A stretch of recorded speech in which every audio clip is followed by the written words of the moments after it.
সংগ্রামী সাথী ও বন্ধুগণ, আজকের এই ঐতিহাসিক কদমতলী গোল চত্বরের তৌহিদি জনতার জনমত এবং একত্র হওয়ায় আমরা দেখতে পাচ্ছি বাংলাদেশের পূর্ব গগন থেকে সূর্য উদিত হয়েছে।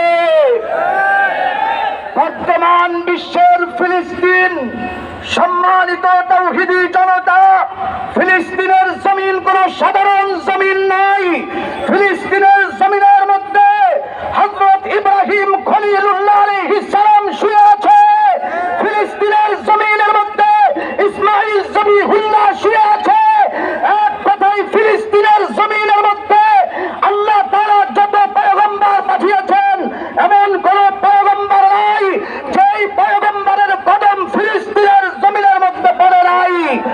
অতএব সংগ্রামী তৌহিদি জনতা, এই ফিলিস্তিনের উপরে যেই বর্বর গণহত্যা ইসরাইল চালাইতেছে, বাংলাদেশের এই কদমতলী গোল চত্বরের পক্ষ থেকে আমরা জানাইতে চাই, গোটা পৃথিবীর মানচিত্র থেকে ফিলিস্তিনকে মুছে দিতে হবে, মুছে দিতে হবে।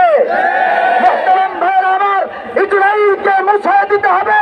মুহতারাম ভাইরা আমার, ইসরাইলকে পৃথিবীর মানচিত্র থেকে মুছে দেওয়ার জন্য যদি আমাদের জীবন দিতে হয়, রক্ত দিতে হয়, মায়ের কল খালি করতে হয়, জিহাদে অংশগ্রহণ করতে হয়, কারা কারা তোর আছে আল্লাহকে দু হাত উঁচু করে দেখায়।